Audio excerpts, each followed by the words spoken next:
everybody, it's Christine and I am back with the June Stash Bash. This month we're working with ribbon and baker's twine, and I'm going to be using a little bit of both. I am kicking things off starting with this ribbon cutter from Imaginus, which now is made by We Are Memory Keepers, and all this does is use some heat to cut your ribbon, and therefore it seals the end so that you don't have any fraying.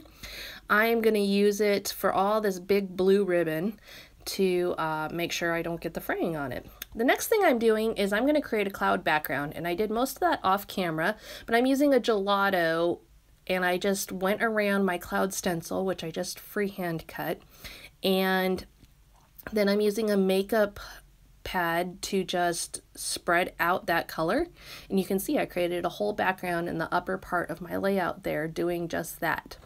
Now, to attach my ribbon, I am going to use some extreme double-sided tape from Scrapbook Adhesives by 3L, and this is just a stronger adhesive than a traditional runner, and so I wanted to make sure that my ribbon was secured real well because it's fabric, and that's a little more of a challenge adhesive-wise.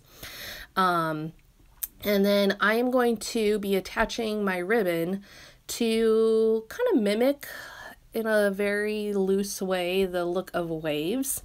I am layering that darker blue ribbon on the bottom, and that kind of is a wrinkly ribbon look from May Arts. It's older. I'm not sure if it's even still made. If it is, I will definitely link you up to it. And then I'm topping the ribbon with some lighter blue seam binding, and that was just because that color specifically worked well with what color scheme I was going with, and so I decided to go with seam binding instead of ribbon, which, you know, it's not that terribly different, but a little less decorative. I am also going to add in some baker's twine here in just a moment, but first I'm going to add in my picture, and I matted my picture with some wavy patterned paper from Paper House Productions, and the colors just, it was like a perfect match with my background and with my ribbons, so couldn't go wrong there.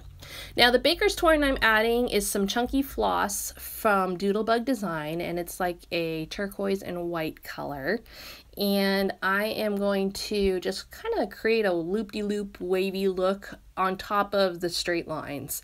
And I am using a stapler board from We Are Memory Keepers to staple those on there rather than try and bring glue in and risk a mess. That seemed like the best route to go.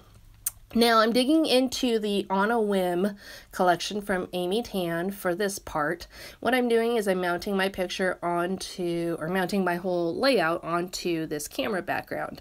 Again, the colors coordinated perfectly, and since it was a selfie picture, I felt like it was appropriate to use and just broke up all the white that was going on. And then I'm adding this little piece also from that collection that says, "I hate to brag, but..." And then down below you can see I have a Paper House square that says "Life is pretty amazing." And I also added that 3D sticker there at the top that says "Love this." Now I'm going to dig into the clear cut stickers from Paper House. This is a whole beach themed set, and I started with that ocean breeze up top, but then I'm going to add in this lighthouse and then a bunch of just soft little details. Little birds that have silver foiling, little stars that have silver foiling. All things to just play up that seaside theme that I'm going for. And then I'm also going to add in a few little bubble stickers. These are from Doodlebug Design, and they are the Under the Sea, from the Under the Sea collection. And this is, again, you know, just to play up that soft seaside theme. I'm loving these clear cut stickers from Paper House. They are a newer product for them. But I like that there's so many of them available in the one set. It's not just one sheet, it's a whole set with words and icons and all that stuff.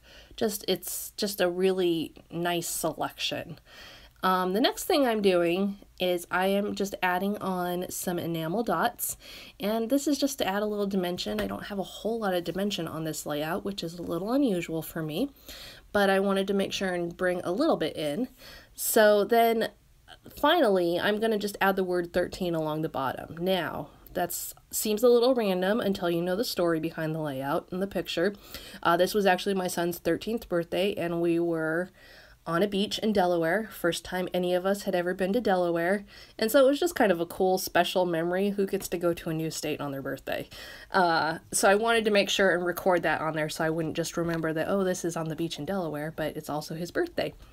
So thank you so much for joining me today. I do have a gift card to scrapbook.com up for grabs, $10 for a comment and subscriber. So make sure you do those things and I will get you entered. And also be sure to check out the other ladies' layouts in this month's Stash Bash. There are some great ideas out there for you on ways to use your ribbon and baker's twine.